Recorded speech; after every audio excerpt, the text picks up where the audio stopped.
আসসালামু আলাইকুম এভরিওয়ান। এই গল্পের শুরুতে আমরা একটি মেয়েকে দেখতে পাই যার নাম ছিল কিয়া। সে ফোনে তার মাকে বলছিল, মা আমি এখনই হসপিটালে চলে আসছি। কিন্তু তখনই এই মেয়েটিকে দুজন লোক এসে কিডন্যাপ করে নিয়ে যায়। তারপর মেয়েটার যখন জ্ঞান ফিরে আসে তখন সে বিশাল একটি বাড়িতে ছিল।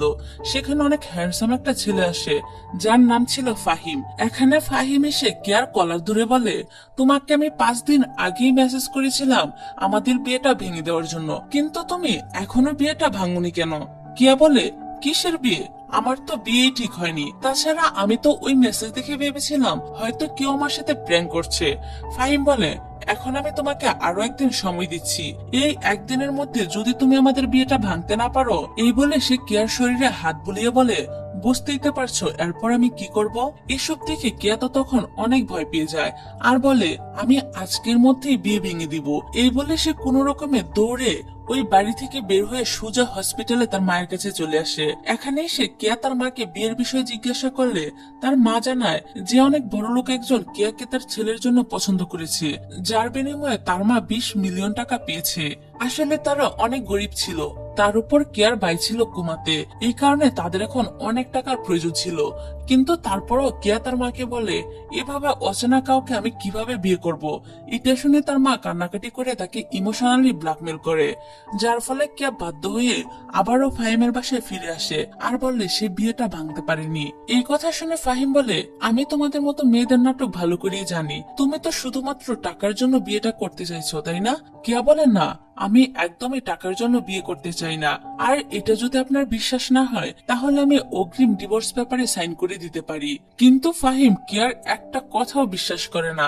আর কেয়ার অনেকটা কাছে এসে বলে, যেহেতু আমরা এঙ্গেজড আর কিছুদিন পরে আমাদের বিয়ে হবে, তাহলে একবার হাজবেন্ড ওয়াইফের মতো ট্রায়াল করা যাক। এটা শুনে বেচারি কিয়া তো অনেক ভয় পেয়ে যায় আর তখনই তার পেটে ব্যথা শুরু হয়ে যায়।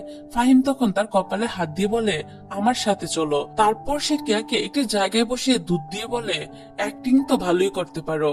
কিয়া বলে, আমি কোনো অ্যাক্টিং করিনি, আমার ক্ষুধা লাগলে গ্যাস্ট্রিকের ব্যথা শুরু হয়ে যায়। যাই হোক, তারপর কিয়া তার বাসায় যাওয়ার জন্য যখন বের হয় তখন সে দেখে বাইরে প্রচন্ড বৃষ্টি হচ্ছে। তাই সে ফাহিমের কাছে এসে বলে, বাইরে তো অনেক বেশি বৃষ্টি হচ্ছে, তাই আজকে রাতের জন্য যদি একটু থাকতে দিতেন তাহলে ভালো হতো। যেহেতু বাইরে আসলে অনেক বৃষ্টি হচ্ছিল, এই কারণে ফাহিম তাকে থেকে যাওয়ার অনুমতি দেয়।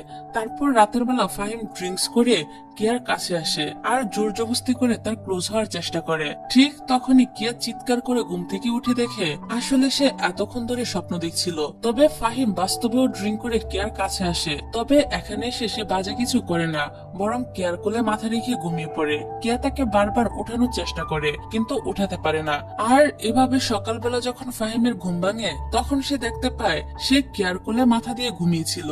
যা দেখে সে তাকে ব্লেম করে বলে, তোমাদের মতো মেয়েদের এসব নাটক আমি ভালো করেই বুঝতে পারি, এসব করে আমার কাছে আসার ধান্দা করছো, তাই না?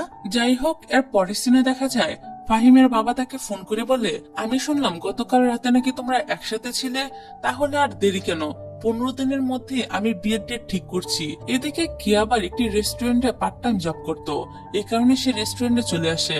আর এখানে তার জিয়া নামের একটি সহকর্মী ছিল। এই মেয়েটা সবসময় তাকে বুলি করত। আর যেহেতু আজকে কিয়া একটু লেট করে এসেছিল, এই কারণে জিয়া তাকে আজকেও বুলি করতে থাকে। তখনই সেখানে ফাহিম চলে আসে আর কিয়ার হাতটা ধরে টেনে বাইরে নিয়ে যায়। এসব দেখে জিয়ার তো অনেক হিংসা হয়, কারণ ফাহিম তো দেখতে অনেক হ্যান্ডসাম এবং বড় লোক ছিল। অন্যদিকে ফাহিম কিয়াকে গাড়িতে এনে বসিয়ে বলে, যে কোনো ভাবেই হোক না কেন বিয়েটা ভাঙতে হবে। এখন তুমি আমার বাবার কাছে গিয়ে কথা বলে বিয়েটা ভেঙে দিবে। তখন কিয়া বলে, কিন্তু আমি তো আপনার বাবাকে চিনি না, কখনো দেখাই করিনি, তাহলে আমি তার সাথে কিভাবে কথা বলবো? তবে ফাহিম এগুলো বিশ্বাস করে না। সে কিয়ার গলা টিপে ধরে বলে, তুমি যদি বিয়েটা ভাঙতে না পারো তাহলে আমি তোমাকে দেখে নিব। তুমি তো ভালো করেই জানো আমি তোমার কি অবস্থা করতে পারি। এসব কথা শুনে কিয়া তো ভয়ে ভয়ে বলে সে ফাহিমের বাবার সাথে গিয়ে দেখা করবে। তারপর ফাহিম কিয়াকে গাড়ি থেকে নামিয়ে দিয়ে সেখান থেকে চলে যায়। এবার কিয়া বাধ্য হয়ে আবারও তার মায়ের কাছে এসে বলে, মা তুমি এই বিয়েটা ভেঙে দাও। কিন্তু তার মা বলে, এটা আমি একদমই করতে পারবো না, কারণ আমি অলরেডি 20 মিলিয়ন টাকা নিয়ে নিয়েছি। এমনকি সে টাকা থেকে কিছু টাকা তো আমি খরচও করে ফেলেছি, সাথে একটি কন্ট্রাক্ট সাইনও করে দিয়েছি। তাই এখন তোমাকে বিয়েটা করতেই হবে। তারপর কিয়া বাড়িতে এসে তার ডায়েরি থেকে একটি ছবি বের করে, যেখানে তার সাথে আরেকটি ছেলে ছিল। এখানে কিয়া ওই ছবিটা নিজের বুকে জড়িয়ে ধরে, কারণ সে এই ছেলেটাকে লাইক করত। এদিকে দেখা যায় ফাহিম তার দাদি আর বাবার সাথে বসেছিল। এখানে ফাহিমের বাবা তার দাদিকে বলে, ফাহিম আর কিয়া তো লিভ টুগেদার করছে, গতকাল রাতে কিয়া তার সাথেই ছিল। দাদি তখন অনেক খুশি হয়ে বলে, তাহলে তো খুবই ভালো, খুব দ্রুত একটি নাতি নাতনির মুখ দেখতে চাই, তোমরা দ্রুত বিয়েটা করে নাও। তবে ফাহিম বলে সে বিয়েটা করতে পারবে না। তখন তার দাদি শরীর খারাপের নাটক করে ইমোশনালি ব্ল্যাকমেল করে, যার কারণে ফাহিমকে এখন বাধ্য হয়েই রাজি হতে হয়। অন্যদিকে পরের দিন কিয়া যখন তার কাজে যায়, জিয়া তাকে আবারও বুলি করছিল আর বলছিল, এত হ্যান্ডসাম একটা ছেলে নিশ্চয়ই অন্য কোনো কারণে তোমার সাথে প্রেম করে, তাই না? তোমাকে দেখতে তো একদম শাকচুনির মতো লাগে, এত রিচ এবং হ্যান্ডসাম একটা ছেলে কেন তোমাকে পছন্দ করবে? ঠিক তখনই সেখানে ফাহিম চলে আসে আর কিয়াকে সেখান থেকে তার বাড়িতে নিয়ে আসে। বাড়িতে এনে সে কিয়ার হাতে একটি কন্ট্রাক্ট পেপার ধরিয়ে দেয়, যেখানে অনেকগুলো শর্ত লেখা ছিল। এখানে ফাহিম কিয়াকে বলে এই কন্ট্রাক্টে সাইন করে দিতে। তবে কিয়া পড়ে দেখে সেখানে লেখা রয়েছে ফাহিম তাকে যা যা করতে বলবে তাকে তাইতেই শুনতে হবে। তখন কিয়া বলে, ঠিক আছে, তাহলে আমারও একটা শর্ত আছে, আপনি বিয়ের কিছু মাস পরে সমস্ত ঝামেলা মিটে গেলে আমাকে ডিভোর্স দিয়ে দিবেন এবং আমাকে ফিজিক্যালি টাচও করতে পারবেন না। এই শর্তে ফাহিমও রাজি হয়ে যায়। তারপর দেখা যায় তাদের বিয়ে হয়ে গিয়েছে। বিয়ের দিন রাতে তারা ফাহিমের বাসায় চলে আসে। তবে এখানে এসে তারা কে কোথায় ঘুমাবে এটা নিয়ে ঝগড়া করতে শুরু করে। ফাহিম বলে, তুমি আমার বেডরুমে ঘুমাও, কিন্তু কিয়া রাজি হয় না। তখন ফাহিম বলে, প্রথম দিনে কিন্তু তুমি তোমার রুল ভঙ্গ করছো।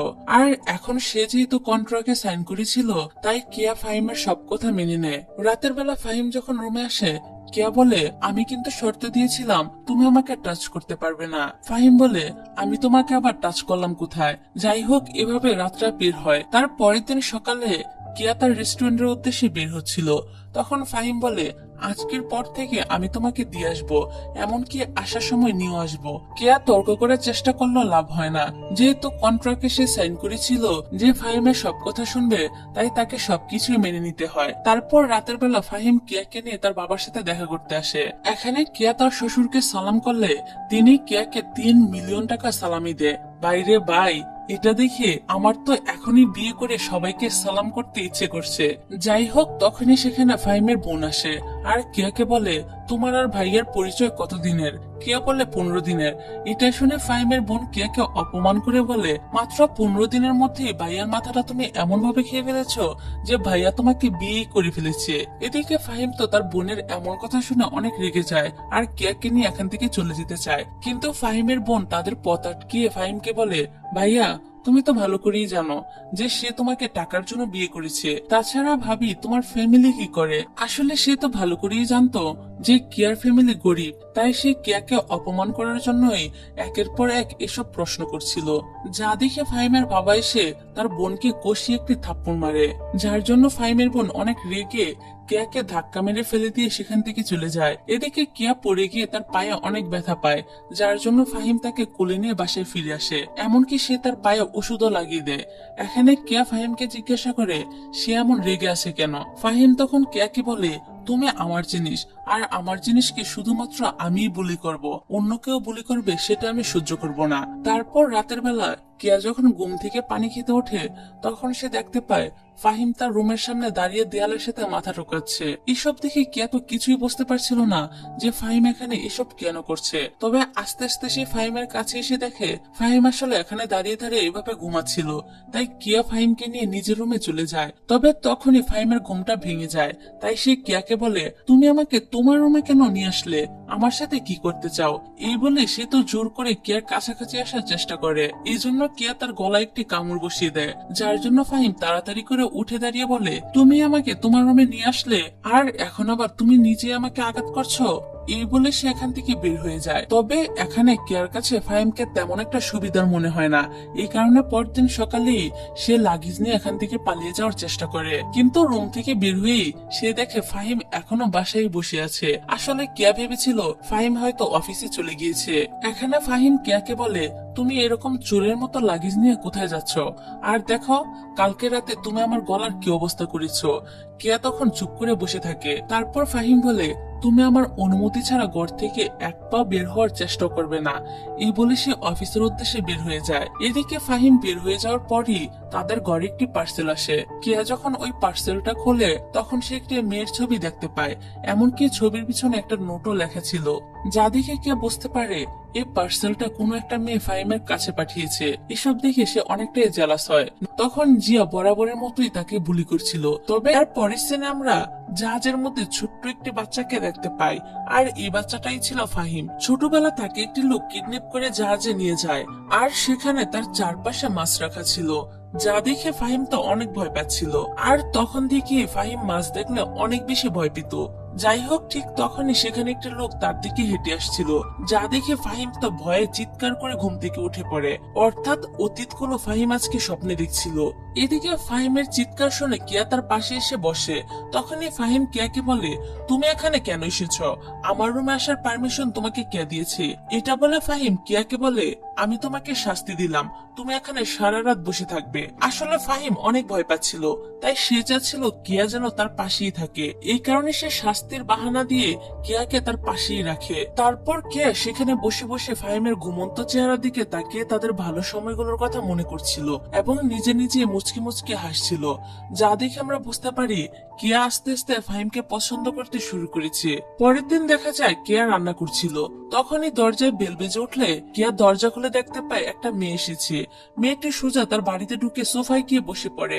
এমনকি সে তো কেয়াকে খাবার অর্ডার করে। আর এই মেয়েটা হলো পার্সেলে আসা ওই ছবির মেয়েটা, যার নাম ছিল জেনিফার। এদিকে ফাহিম বাসায় ফিরে আসলে মেয়েটি দৌড়ে গিয়ে ফাহিমকে জড়িয়ে ধরে। আসলে জেনিফার ছিল ফাহিমের এক্স গার্লফ্রেন্ড। এখানে জেনিফার তো ফাহিমের সাথে এমন ভাবে মাখামাখি করছিল, যা দেখে কেয়া রেগে সেখান থেকে বের হয়ে যায়। তবে কেয়া যখন চলে যাচ্ছিল তখন তার মা তাকে ফোন করে বাড়িতে ডাকে। এদিকে ফাহিম তো জেনিফারের উপর অনেক রেগে গিয়ে বলে, তোমার জন্য আমার ওয়াইফ বাড়ি থেকে চলে গিয়েছে, তুমি এখানে কি চাইতে এসেছো? 4 বছর আগে তোমার সাথে আমার সমস্ত সম্পর্ক শেষ। জেনিফার বলে, 4 বছর আগে কি হয়েছে তা ভুলে যাও, এখন চলো নতুন করে আবার সবকিছু শুরু করি। কিন্তু ফাহিম আর কিছুই চায় না, তাই সে জেনিফারকে এখান থেকে চলে যেতে বলে। জেনিফার তখন তার হোটেলের কার্ডটা দিয়ে সেখান থেকে চলে যায়। অন্যদিকে দেখা যায় কেয়া তার মায়ের কাছে আসে। এখানে তার মা বলে সে শেয়ার মার্কেটে সব টাকা লাগিয়ে দিয়েছিল এবং 2 দিনের মধ্যে তার সমস্ত টাকা লস হয়ে গিয়েছে। তাই এখন তিনি পুরো ফকির। তার ব্যাংক অ্যাকাউন্টেও 1 টাকা নেই এবং বাড়ির কোনো বিলও সে পরিশোধ করতে পারছে না। এমনকি তার বাড়ির চিকিৎসাতেও অনেক টাকা জমে গিয়েছে। এসব কথা শুনে কেয়ার তো মাথায় হাত। সে তার মায়ের উপর অনেক রেগে যায় আর বলে তিনি এসব কেন করেছে। কিন্তু তার মাই উল্টো তার উপর অনেক রাগ দেখায় আর বলে কেয়া যেন ফাহিমের কাছ থেকে আরো টাকা এনে দেয়। কেয়া তখন বলে সে কোনো টাকা চাইতে পারবে না, দরকার হলে তার মা যেন এই বাড়িটা বিক্রি করে দেয়। এই কথা শুনে কেয়ার মা তো কেয়াকে কষিয়ে একটা থাপ্পড় মারে আর বলে, তোমার সাহস হয় কি করে তুমি আমার বাড়ি বিক্রি করতে বলছো? তুমি আমাকে ফাহিমের থেকে 2 মিলিয়ন টাকা এনে দিবে, তোমাকে জাস্ট 2 দিন সময় দিলাম। এই বলে তিনি এখান থেকে চলে যায়। পরের দিন সকালবেলা ফাহিম কেয়ার কাছে আসে আর বলে, গতকাল রাতে তুমি কোথায় ছিলে? কেয়া তো তাকে কিছুই বলতে চাচ্ছিল না আর বলে, তুমি আমার কাছে কি চাও? যাও জেনিফারের কাছে যাও। ফাহিম বলে, রুলস অনুযায়ী তোমার কিন্তু কোনো কিছুই সিক্রেট রাখা চলবে না। এই কারণে কেয়া বাধ্য হয়ে বলে সে তার মায়ের সাথে ছিল। এখানে ফাহিম কেয়ার এমন রাগ দেখে বলে, তুমি জেনিফারকে দেখে এমন জেলাস হচ্ছ কেন? তোমার আমার তো কন্ট্রাক্ট ম্যারেজ। এটা শুনে কেয়া একদম চুপ হয়ে যায়। তারপর ফাহিম বলে, তুমি যাওয়ার পরই আমি জেনিফারকে বাড়ি থেকে বের করে দিয়েছি, সন্ধ্যায় বাড়ি ফিরে এসো। এই বলে সেখান থেকে চলে যায়। পরের দিনে দেখা যায় কিয়া যখন তার রেস্টুরেন্টে কাজ করছিল বরাবরের মতোই জিয়া এসে তাকে আজে বাজে কথা বলছিল। কিন্তু তখনই সেখানে স্টোরের ম্যানেজার চলে আসে এবং কিয়াকে বলে যে হেড অফিস থেকে কিয়াকে প্রমোশন দেওয়া হয়েছে, এখন কিয়াই হলো এই স্টোরের ম্যানেজার। আর এখানে যে ম্যানেজার আগে ছিল তাকে অন্য স্টোরে শিফট করে দেওয়া হয়েছে। এদিকে এই খবর শুনে তো জিয়া পুরাই টাসকি, আর সাথে সাথে সে গিরগিটের মতো রূপ বদল করে কিয়াকে বলে, আমি জানতাম যে তুমি একদিন অনেক বড় হবে, তোমার উপর আমার পুরোপুরি বিশ্বাস ছিল। এরকম ভাবে জিয়া এখানে কিয়ার বিভিন্ন প্রশংসা করে। আর আপনাদের আশেপাশে এরকম গিরগিটের মতো লোক আছে কিনা তা কিন্তু অবশ্যই আমাকে কমেন্ট করে জানিয়ে যাবেন। যাই হোক, তারপর কেয়ার কাছে জেনিফার আসে আর বলে, ফাহিম আর আমি একে অপরকে ভালোবাসি, তুমি মাঝখানে এসে পড়েছ। আমি ভালো করেই জানি যে তুমি 20 মিলিয়নের বিনিময়ে ফাহিমকে বিয়ে করেছ। আমি তোমাকে 20 মিলিয়ন দিয়ে দিচ্ছি, তুমি ফাহিমকে ছেড়ে দাও। এই কথা শুনে কেয়া অনেকটা হেসে দিয়ে বলে, ফাহিম যদি তোমাকে ভালোই বাসতো তাহলে তো তোমার আমার কাছে আসার কোনো প্রয়োজনই ছিল না। এই বলে কেয়া চেকটাকে ছিঁড়ে পানিতে ভিজিয়ে দেয়। জেনিফার তখন বলে, তুমি এবার টাকার নিজের স্বামী দুজনকেই হারালে। এটা বলে সে এখান থেকে চলে যায়। এর পরের সিনে দেখা যায় কেয়া রান্নাঘরে কাজ করছিল আর মনে মনে ভাবছিল যে ফাহিম কি তার উপরে অনেক রেগে আছে। তখনই সেখানে ফাহিম চলে আসে আর কেয়ার হাতে একটি ডায়মন্ডের ব্রেসলেট পরিয়ে দেয়। তারপর তারা যখন রুমে আসে, ফাহিম কেয়াকে আবারও টাচ করার চেষ্টা করে। কেয়া তখন বলে, আমি তোমাকে টাচ করার অনুমতি দিব যদি তুমি আমাকে বলো যে তুমি মাছ দেখলে কেন এতটা ভয় পাও। বাস, আর কি। ফাহিমের মুড একেবারেই নষ্ট হয়ে যায় এবং সে উঠে বলে, তুমি খুব ভালো করেই জানো যে কিভাবে মানুষের মুডটা নষ্ট করতে হয়। এই বলে সেখান থেকে চলে যায়। পরদিন সকালে কে একটি একুরিয়াম কিনে আনে যার মধ্যে দুটো গোল্ডফিশ ছিল। তবে এটা দেখে ফাহিম প্রচন্ড রেগে যায়, এমনকি ওই গোল্ডফিশকে মারার জন্য সে পাগলামি করতে শুরু করে। কেয়া তখন অনেক কষ্ট করে ফাহিমকে থামায় আর বলে, আমি তোমাকে সাহায্য করব এই ভয় থেকে বেরিয়ে আসার জন্য। কিন্তু তারপরও ফাহিম বলে, আমি তোমাকে এই মাছ দুটো এখানে রাখতেই দিব না, তবে একটা শর্তে আমি তোমাকে এগুলো রাখতে দিতে পারি, আর সেটা হলো যদি তুমি আমাকে হাজবেন্ড বলে ডাকো। এই কথাটা শুনে কেয়া তো লজ্জা একদম লাল হয়ে যায় আর লজ্জাবতীর মতো ফাহিমকে হাজবেন্ড বলে ডাকে। এখানে তারা একটু ভালো সময় কাটাচ্ছিল, তখনই কেয়ার মা তাকে ফোন করে। এখানে ফাহিম কেয়াকে বলে ফোনটা লাউড দেওয়ার জন্য। কেয়া প্রথমে রাজি না হলেও ফাহিমের জোরাজোরিতে ফোনটা লাউড দিতে হয়। তখন ফাহিম কেয়ার মায়ের কথা শুনে জানতে পারে যে কেয়ার মা কেয়ার কাছে টাকা চাচ্ছে। এদিকে তার মা কিন্তু জুয়া খেলছিল, কিন্তু তারপরও সে কান্নাকাটি করে ইমোশনাল ব্ল্যাকমেল করে কেয়াকে বলে 2 দিনের মধ্যে টাকা নিয়ে আসতে। ফাহিম কিছু বলতেই যাবে, কেয়া তখন বলে, আমার মা আমি নিজেই সামলে নিব। পরের দিন কেয়া তার মায়ের কাছে গেলে টাকা না দিতে পারার জন্য কেয়ার মা কেয়াকে খুব বাজেভাবে একটি থাপ্পড় দেয়। তারপর কেয়া যখন বাড়ি ফিরে আসে তখন সে ফাহিমকে বলে 10,000 টাকা ধার দিতে, কিন্তু ফাহিম কেয়ার মুখে দাগ দেখে বুঝতে পেরে যায় যে কেয়ার মা তাকে মেরেছে। এটা দেখে ফাহিম তো অনেক রেগে যায়, যা দেখে কেয়া তাকে শান্ত হতে বলে আর বলে তার মা ইচ্ছে করে মারেনি। তারপর ফাহিম তাকে 10,000 টাকা দিয়ে দেয়। পরের দিন ওই 10,000 টাকা আর কেয়ানুর কাছে থাকা 90,000 টাকা, মোট 1 লাখ টাকা কেয়া তার মাকে দিয়ে বলে এতে করে ভাইয়ের চিকিৎসা হয়ে যাবে। কিন্তু কেয়ার মা টাকাগুলো ছুঁড়ে ফেলে দেয় আর বলে, তোমার কাছে আমি 2 মিলিয়ন চেয়েছি, মানে 20 লাখ, আর তুমি আমাকে 1 লাখ টাকা দিচ্ছ। তোমাকে লালন পালন করাটাই আমার ভুল হয়েছে। তুমি এমন অকৃতজ্ঞ হবে জানলে তোমার মায়ের সাথে সাথে তোমাকেও মেরে ফেলতাম। তোমার বাবা মা তো সে ছোটবেলায় মারা গিয়েছে, আমি কেবল মায়া করে তোমাকে লালন পালন করেছি। ঠিক তখনই ঘরের ভিতরে ফাহিম চলে আসে। আসলে ফাহিম দরজার বাহিরেই দাঁড়িয়েছিল আর এই সব কথা শুনছিল। এখানে ফাহিম বলে, ভালোই হয়েছে যে আপনি নিজেই স্বীকার করেছেন আপনি তার মা না। অর্থাৎ ফাহিম আগে থেকেই জানতো যে এই মহিলা কেয়ার মা না। এখানে ফাহিম ওই মহিলাকে বলে, আমি আপনাকে 2 লাখ টাকা দিয়ে দিচ্ছি, কিন্তু তারপর আর কোনোদিন যদি আপনি কেয়াকে ডিস্টার্ব করার চেষ্টা করেন তাহলে বুঝতেই পারছেন আমি আপনার কি অবস্থা করব। এই বলে ফাহিম কেয়াকে নিয়ে নিজের বাসায় চলে আসে। কিন্তু আজকে কেয়ার মনটা অনেক বেশি খারাপ ছিল, তাই ফাহিম কেয়াকে খুশি করার জন্য বলে তার জন্য মাছ রান্না করতে, সে মাছ খাবে। এটা শুনে কেয়া নিজের মুড চেঞ্জ করে মাছ রান্না করতে চলে যায়। তবে ফাহিম অনেক চেষ্টা করে মাছ খেতে পারছিল না। তখনই কেয়ার ফোনে কেউ একজন কল করে, কিন্তু কেয়া কলটা ধরে না। ফাহিম জিজ্ঞাসা করে কেয়া কল করেছে, কেয়া বলে আননোন নাম্বার। এটা শুনে ফাহিম রেগে সেখান থেকে চলে যায়, কারণ ফোনটা দেখার সময় কেয়া মুচকি মুচকি হাসছিল, অর্থাৎ এই নাম্বারটা অবশ্যই আননোন নাম্বার না। যাই হোক, এদিকে দেখা যায় রেস্টুরেন্টে আবারও কেয়ার কাছে শ্যান আসে এবং আবারও প্রপোজাল করে বলে যে আমি জানি তুমি ফাহিমকে ভালোবাসো না, তুমি আমাকে ভালোবাসো, তাই তুমি ফাহিমকে ছেড়ে দাও আর আমার কাছে চলে এসো। কিন্তু কেয়া তার এসব প্রস্তাবে রাজি হয় না। একটু পরেই দেখা যায় কেয়া যখন কাজ করছিল তখন একটি মহিলা এসে তাকে মারতে শুরু করে আর বলে, তোর জন্য আমার হাজবেন্ড আমাকে ডিভোর্স দিয়েছে। তখনই সেখানে শ্যান চলে আসে। আসলে এই মহিলাটা শ্যানের ওয়াইফ ছিল, অর্থাৎ শ্যান নিজেও বিবাহিত ছিল। কেয়া এই প্রথম জানতে পারে যে শ্যান বিবাহিত। এদিকে শ্যান তার ওয়াইফকে কোনো মতে সামলে সেখান থেকে নিয়ে যায় এবং একটু পরে আবারও কেয়ার কাছে এসে বলে, এই মেয়েটার সাথে আমার কন্ট্রাক্ট ম্যারেজ হয়েছিল, কিন্তু এই মেয়েটাকে আমি আর সহ্য করতে পারছি না, তাই তাকে ডিভোর্স দিয়ে দিয়েছি। আর ডিভোর্স দেওয়ার কারণে এই মেয়েটা এমন ভাবে পাগলামি করছে। আর শোনো, এসব নিয়ে তুমি কোনো চিন্তা করো না। কেয়া তখন বলে, আমি নিজেও মেরিড আর আপনিও মেরিড, এই সম্পর্ক নিয়ে আর কোনো কথাই আমরা বলবো না। এখানে কেয়া শ্যানকে অ্যাকসেপ্ট করতে না চাইলেও শ্যান কেয়ার সাথে জোর জবরদস্তি করতে শুরু করে, কিন্তু তখনই সেখানে ফাহিম চলে আসে। এখানে ফাহিম তো শ্যানকে মারতেই যাচ্ছিল, কিন্তু কেয়া ফাহিমকে আটকে বলে, আমি তোমাকে বলছি এখানে কি ঘটেছে। এদিকে তখনই ফাহিম আবার দেখতে পায় যে কিয়ার মুখে আঘাতের চিহ্ন, তাই সে শ্যানকে জিজ্ঞাসা করে যে এটা কিভাবে হয়েছে। এখানে ফাহিম শ্যানকে শাসিয়ে বলে সে যেন কিয়ার আশেপাশে আর না আসে। এদিকে বাড়িতে আসার পর কিয়া ফাহিমকে বোঝানোর চেষ্টা করে যে তার সাথে শ্যানের কোনো সম্পর্ক নেই, তবে ফাহিম অনেক রেগেছিল, তাই সে কিয়াকে অপমান করে অনেকগুলো কথা শোনায়। তারপর কিয়া ফাহিমের জন্য রান্না করতে চাইলে ফাহিম বলে, তোমাকে আর রান্না করতে হবে না, তুমি তো আমাকে বিষ মিশিয়ে মেরেও ফেলতে পারো। এটা বলে সে নিজেই গিয়ে কিয়ার জন্য রান্না করে আনে, কিন্তু খাবার নিয়ে এসে দেখে কিয়া ঘুমিয়ে পড়েছে।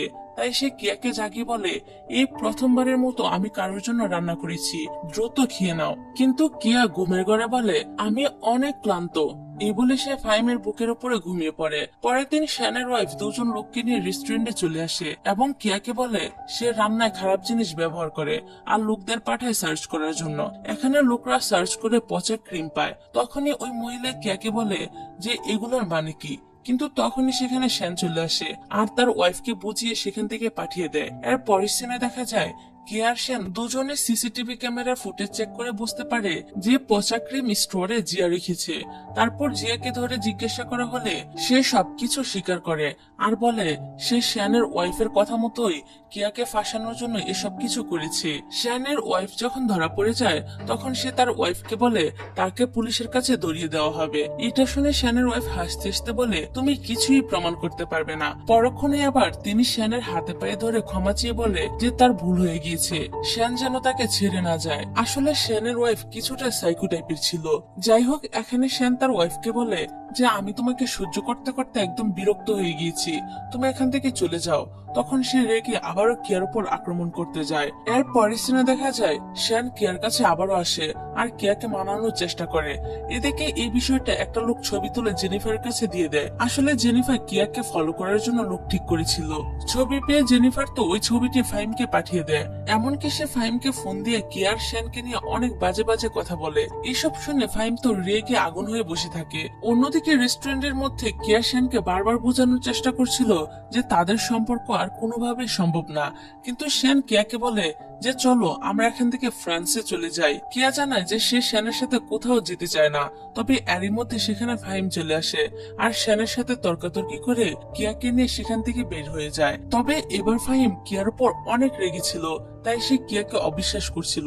তখন কিয়া বলে হাজবেন্ড ওয়াইফের মধ্যে সবার আগে বিশ্বাসটা থাকা প্রয়োজন, যেখানে বিশ্বাসী না থাকে সেখানে ভালোবাসা কোনোভাবেই সম্ভব না। ফাহিম তখন বলে আমি ভালোবাসা বিশ্বাসই করি না, আর আমার অবস্থাও কিন্তু অনেকটা ফাহিমের মতোই। যখনই কাউকে বিশ্বাস করি কোনো না কোনো ভাবে সেটা নষ্ট হয়ে যায়। যাই হোক, এদিকে ফাহিমের কথা শুনে কিয়া তো রাগ করে সেখান থেকে চলে যায়। এর পরের সিনে দেখা যায় ফাহিম কিয়াকে নিয়ে একটি বড় রেস্টুরেন্টে চলে আসে। এই রেস্টুরেন্টটা অনেক বড় ছিল, এই জন্য সে কিয়াকে বারবার জিজ্ঞাসা করছিল যে রেস্টুরেন্টে কি তোমার পছন্দ হয়েছে। কিয়া তো এত বড় রেস্টুরেন্ট এর আগে কখনো দেখেইনি, এই কারণে সে জানায় তার অনেক পছন্দ হয়েছে। ফাহিম তখন বলে আমি জানি তোমার স্বপ্ন হলো শেফ হওয়া, আর তাই তুমি রেস্টুরেন্টে কাজ করো। আমি তোমাকে এই রেস্টুরেন্টটা কিনে দিতে চাই, তুমি এখানে তোমার স্বপ্ন পূরণ করবে, আর তোমার এক্স লাভারের রেস্টুরেন্টে কাজ করার কোনো প্রয়োজন নেই। কিন্তু এই কথাটা কিয়ার অনেকটাই গায়ে লেগে যায়, তাই সে বলে আমি তোমার উপরে নির্ভরশীল হয়ে থাকতে চাই না বলেই কাজ করি, তোমার দয়ায় আমি বাঁচতে চাই না। এটা শুনে ফাহিম অনেকটা রেগে বলে তোমার ফ্যামিলি আমার কাছ থেকে 20 মিলিয়ন নিয়েছে, আর তুমি বলছো আমার দয়া বাঁচতে চাও না? বাস আর কি। কিয়া তো এবার রেগে সেখান থেকে উঠে একদম চলে যায়। কিন্তু কিয়া চলে যাওয়ার পর ফাহিম তার পকেট থেকে একটি আংটি বের করে। আসলে আজকে ফাহিম কিয়াকে প্রপোজাল করার জন্য এখানে নিয়ে এসেছিল, কিন্তু ফাহিমের কপালটা দেখি আমার মতো, সবকিছু ঠিক করতে গিয়ে উল্টো আরো নষ্ট হয়ে যায়। এদিকে শ্যান আবার ফাহিমের সাথে এসে দেখা করে আর অপমান করে বলে কিয়া তো তোমার সাথে থাকতে চায় না, তুমি কিয়ার মতো মেয়ে পাওয়ার যোগ্যতাই রাখো না, তুমি কেন জোর করে কিয়াকে আটকে রেখেছো, তাকে এখনো কেন ছেড়ে দিচ্ছ না? শ্যানের এসব কথা শুনে ফাহিমেরও মনে হয় হয়তো কিয়া তার সাথে থাকতে চায় না, সে নিজেই জোর করে কিয়াকে তার সাথে রেখে দিয়েছে। তাই সে সিদ্ধান্ত নেয় যে সে কিয়াকে ডিভোর্স দিয়ে দিবে। তারপর ফাহিম কিয়ার কাছে গিয়ে জিজ্ঞাসা করে আচ্ছা তুমি কি আমাকে সত্যি অনেক বেশি ঘৃণা করো, কেয়া বলে, হ্যাঁ আমি তোমাকে অনেক ঘৃণা করি। আসলে কেয়া এখানে কথাগুলো এত বেশি সিরিয়াসলি বলছিল না, কিন্তু ফাহিম তো কথাগুলো অনেক সিরিয়াসলি নিয়ে নেয় এবং বলে, ঠিক আছে আমি তাহলে তোমাকে ডিভোর্স দিয়ে দিব, কালকে আমি এই বিষয়টা নিয়ে উকিলের সাথে কথা বলবো। এই কথাটা শুনে কিয়ার মনটা তো অনেক খারাপ হয়ে যায়। আর ফাহিম যখন এখান থেকে চলে যাচ্ছিল তখন কিয়া তাকে পিছন থেকে ডেকে বলে, আমি যদি কোনো ভুল করি তাহলে আমার সাথে কথা বলো। ফাহিম বলে, তুমি কোনো ভুল করনি, আসলে সমস্ত ভুল আমার। এই বলে সেখান থেকে চলে যায়। এদিকে কিয়া তো সেখানে দাঁড়িয়ে দাঁড়িয়ে কান্না করতে শুরু করে। এর পরের সিনে দেখা যায় ফাহিমের বাড়িতে একা একা খুব মন খারাপ হচ্ছিল। সে কিয়াকে অনেক মিস করছিল, তাই সে রাতের বেলা বাড়ি চলে যায় এবং সেখানে জেনিফারকে ডেকে নেয়। এখানে জেনিফার এসে বলে, আমি অবাক হলাম যে তুমি মাঝরাতে আমাকে এখানে ডেকে এনেছো। আর দেখো আমিও কিন্তু তোমার জন্য এখানে ছুটে চলে এলাম, কিন্তু আমি কিন্তু তোমাকে সঙ্গ দেওয়ার জন্য এখানে আসিনি। আমি এটা বলার জন্য এসেছি যে আমি আবারও ইউকেতে ফিরে যাচ্ছি, তোমাদের মধ্যে আমি আর থাকতে চাই না। এটা বলে জেনিফার সেখান থেকে চলে যায়। আসলে সময় খারাপ চলে কেউই পাশে থাকে না, এটাই চিরন্তন সত্য। এদিকে দেখা যায় ফাহিমের সাথে তার বাবা দেখা করে জিজ্ঞাসা করে সে কি সত্যি কিয়াকে ডিভোর্স দিতে চায়। ফাহিম তো এই ব্যাপারে অনেক সিরিয়াস ছিল, তাই সে তার বাবাকে বলে, হ্যাঁ আমি সত্যি সত্যি কিয়াকে ডিভোর্স দিতে চাই। তখন তার বাবা তাকে একটি গল্প বলে, আর এখান থেকে আমাদের ফার্স্টের কিছু সিন দেখানো হয় যেখানে তার বাবার ব্যবসা একটু দাঁড়াচ্ছিল। তখন তার প্রতিদ্বন্দ্বী কোম্পানি একদম দেউলিয়া হয়ে যায়, এই জন্য ওই কোম্পানির মালিক ফাহিমকে কিডন্যাপ করে। ফাহিমের বাবা তখন ফাহিমকে বাঁচানোর জন্য অনেকগুলো টাকা দিতে রাজি ছিল, কিন্তু ওই লোকটি ফাহিমকে মেরে ফেলতে চাচ্ছিল, কেননা দেউলিয়া হওয়ার কারণে তার স্ত্রী তাকে ছেড়ে চলে গিয়েছে। এজন্য ওই লোকটি বলছিল, আমি তোমাকে স্বজন হারানোর যন্ত্রণা অনুভব করাতে চাই। এই বলে লোকটি যখন একটি পাথর তুলে ফাহিমকে মারার চেষ্টা করে তখনই সেখানে একটি লোক ফাহিমকে বাঁচিয়ে নেয়, কিন্তু ফাহিমকে বাঁচাতে গিয়ে ওই পাথরের আঘাতে লোকটির মৃত্যু হয়ে যায়। আর ওই লোকটি আর কেউ নয়, সেটা ছিল কিয়ার বাবা। এই জন্য সেই সময় থেকে ফাহিমের বাবা কিয়ার খোঁজ খবর রেখেছিল এবং তারা বড় হলে তাদেরকে বিয়ে দিয়ে কিয়ার দায়িত্ব নিতে চেয়েছিল। এদিকে কিয়াকেও ফাহিমের বাবা ডেকেছিল, আর কিয়া যখন সেখানে আসছিল তখনই তার ফাহিমের বোনের সাথে দেখা হয়ে যায়। এখানে ফাহিমের বোন কিয়াকে বলে, তুমি এখানে কি করছো? কিয়া বলে, বাবা আমাকে ডেকে পাঠিয়েছে। এখানে কিয়া বাবা বলেছে এটা নিয়ে ফাহিমের বোন তো অনেক রেগে গিয়ে বলে, তোমার সাহস তো দেখছি কম না, আমার বাবাকে তুমি বাবা বলে ডাকছো। এই বলে সে কিয়ার সাথে বাজে ব্যবহার করতে শুরু করে। তবে তখনই কিয়া খেয়াল করে যে ফাহিমের বোনকে কেউ একজন ফলো করছিল, তাই সে ফাহিমের বোনকে প্রটেক্ট করার চেষ্টা করে। তারপর ওই লোকটির সামনে এসে ফাহিমের বোনকে বলে, তুমি কি চু ফ্যামিলির মেয়ে? ফাহিমের বোন তো বেশি পাকনা ছিল, তাই সে সামনে এসে বলে, হ্যাঁ আমি চু ফ্যামিলির মেয়ে, বলুন কি বলতে চান। ওই লোকটি তখন ফাহিমের বোনকে কিডন্যাপ করার চেষ্টা করে, কিন্তু কিয়া লোকটিকে ধরে ফাহিমের বোনকে বলে সেখান থেকে পালিয়ে যেতে। ফাহিমের বোন সেখান থেকে পালিয়ে গেলে ওই লোকটি বলে, তুমি তো চু ফ্যামিলির পুত্রবধূ তাই না, তোমাকে দিয়েও কাজ চলবে। এটা বলে সে কিয়াকে কিডন্যাপ করে নিয়ে যায়। অন্যদিকে ফাহিমের বোন কিছুটা দূরে এসে তার বাবাকে ফোন করে জানায় যে কিয়াকে একটা লোক কিডন্যাপ করে নিয়ে গিয়েছে। আর পরের সিনে দেখা যায় ফাহিম একটি জাহাজে চলে এসেছে এবং এখানে সে কিয়াকে খুঁজে বের করেছে। তবে কিয়ার চারপাশে মাছ ছিটিয়ে রাখা হয়েছিল। আসলে ওই লোকটা জানতো যে ফাহিম মাছকে ভয় পায়। এদিকে ফাহিমও অনেক ভয় পাচ্ছিল, সে কিয়ার কাছে কিছুতেই যেতে পারছিল না। কিন্তু কিছুক্ষণ ভাবার পর সে অনেক সাহস সঞ্চয় করে কিয়ার কাছে চলে আসে। কিয়া তখন জিজ্ঞাসা করে, আমাকে যে এখানে আনা হয়েছে সেটা তুমি কিভাবে জানতে পারলে? ফাহিম তখন বলে, শর্ত অনুযায়ী তোমার ফোনে টেকা লাগিয়ে দিয়েছিলাম, তাই খুব সহজে আমি তোমাকে খুঁজে বের করে ফেলেছি। এদিকে তখনই ওই লোকটি পিছন থেকে এসে ফাহিমের মাথায় আঘাত করে। সে যখন ফাহিমকে আরো মারতে যাচ্ছিল তখনই কিয়া তাকে আটকায়। এই জন্য লোকটি কিয়াকে মেরে ফেলতে চায়, কিন্তু ফাহিম তখনও পুরোপুরি অজ্ঞান হয়ে যায়নি। সে উঠে লোকটিকে অনেক জোরে আঘাত করে। তারপর কিয়া ফাহিমের কাছে গিয়ে দেখতে পায় তার মাথা ফেটে রক্ত বের হচ্ছে। সেখানে ফাহিম পড়ে যায়। কিয়া তখন তাকে বলে, আমি তোমাকে অনেক ভালোবাসি, তুমি আমাকে এভাবে ছেড়ে যেতে পারো না। এ বলে কিয়া তো অনেক কান্না করা শুরু করে। যাই হোক, এর পরের দিন আমরা ফাহিমকে হসপিটালে দেখতে পাই। এখানে কিয়া তার পাশে বসে কান্না করছিল। ঠিক তখনই ফাহিমের জ্ঞান ফিরে আসে, যা দেখে কিয়া তো খুশিতে চিৎকার করে ওঠে। তখন ফাহিম বলে, তুমি আমার কানের পর্দা ফাটাতে চাও নাকি? কিয়া ডাক্তারকে ডাকতে চাইলে ফাহিম বলে, আমার পাশে এসে শো, কিন্তু কিয়া আসতে চাচ্ছিল না। ফাহিম তখন বলে, শর্ত নাম্বার 101 অনুযায়ী হাজবেন্ড যখনই ডাকবে তখনই বেডে চলে আসতে হবে। কি আর করার, লক্ষ্মী মেয়ের মতো কিয়াও ফাহিমের পাশে এসে শুয়ে পড়ে। তখনই ফাহিম একটি আংটি বের করে কিয়ার হাতে পরিয়ে দেয় আর বলে, উইল ইউ ম্যারি মি? কিয়া তখন খুশি হয়ে ইয়েস বলে দেয়। আর এরকম সুন্দর একটি মোমেন্টের মধ্য দিয়ে এই ড্রামাটা এখানেই শেষ হয়ে যায়।